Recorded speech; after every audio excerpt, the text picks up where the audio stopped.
Welcome to Chad Hates Carbs. Today we're going to cheat.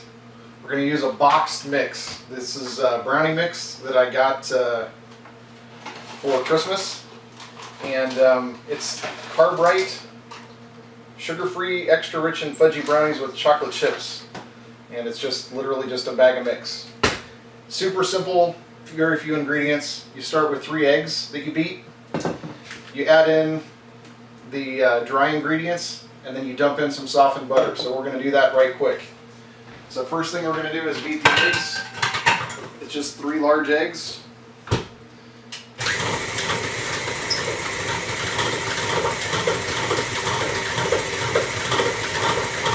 Okay.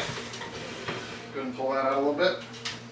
And then all we're going to do is just add the dry ingredients. It's interesting to me that this comes in a Ziploc. I'm not sure why you would ever use less than that. Oh, it's not really, I guess it's not really Ziploc-y. I guess that might be why. Okay. So there's our dry. Slap that in there.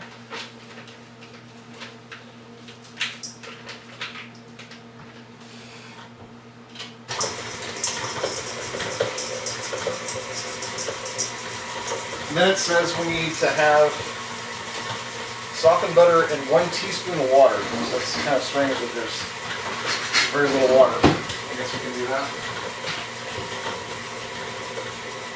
Okay. Put in a teaspoon of water. Almost seems pointless, but whatever.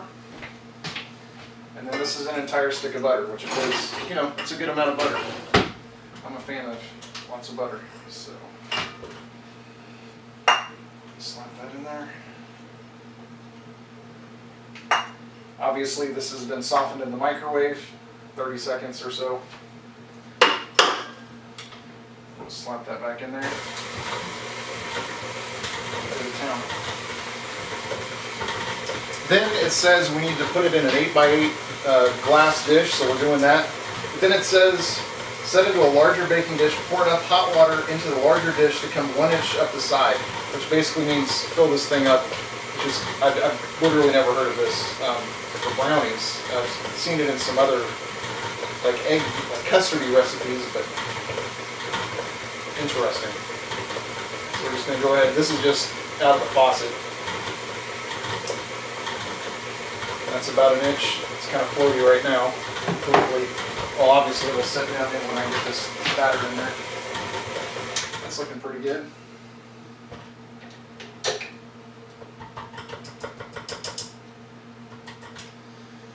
I like how on the box they literally tell you to not eat the batter.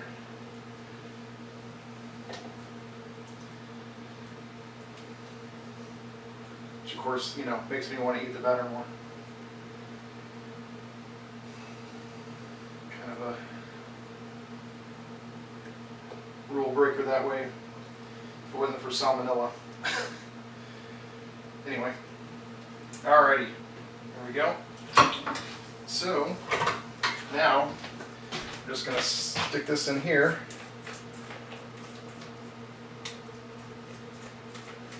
And that is, they're not kidding, that's very chocolatey, especially with all those chocolate chips. Wow. Okay.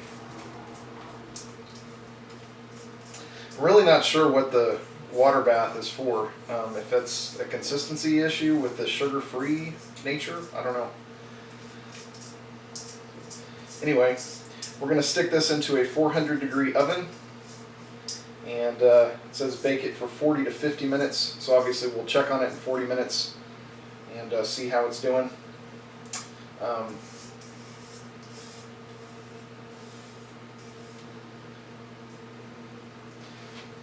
Of late, there's been issues with a bunch of things not cooking in time, so I'm guessing we're going to have to actually go longer, but we'll see. Get that all smoothed out. Alright.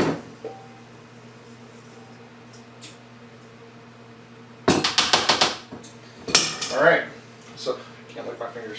Okay, 400-degree oven with our water bath.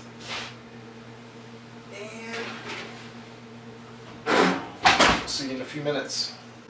Okay, I'm having a hard time with this. It's been a good 50 minutes now.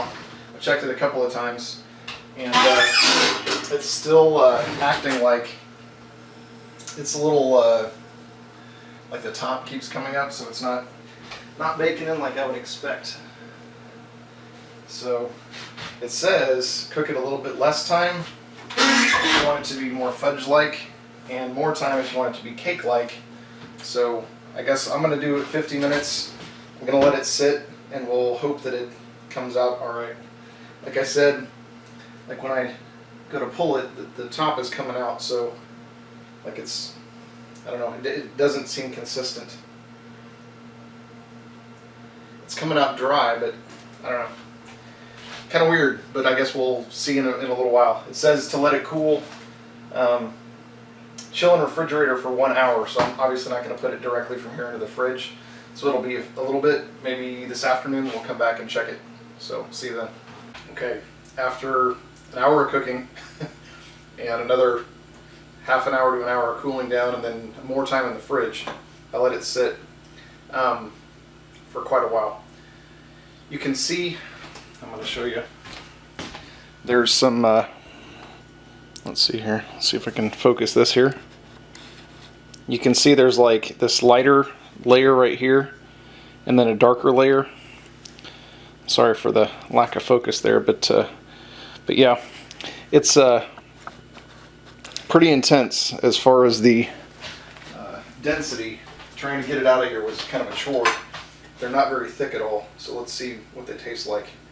Super, super dense dark chocolate on the bottom.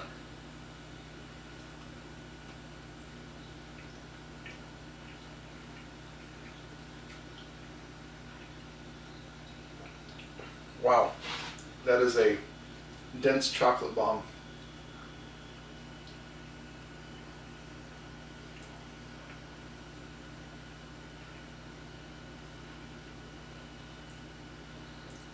It very much is that. It says extra rich and fudgy. That's not a lie. It's very fudgy. It says for cake-like, bake for more time. And like I said, this is almost an hour. And it's much more like fudge to me. So I don't know if I'm doing something crazy or what.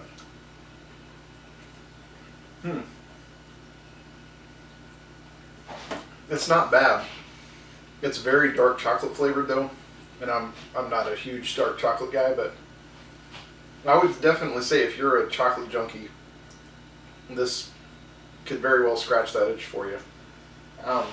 Like I said, I mean, you saw it. Recipe super easy, so if you're one of those that just likes to have something to, you know, run and grab real quick when you're snowed in, it wouldn't be a bad thing to have around. I'd say I'd give it a solid 8, but again, that's because I'm not a huge chocolate fan, so.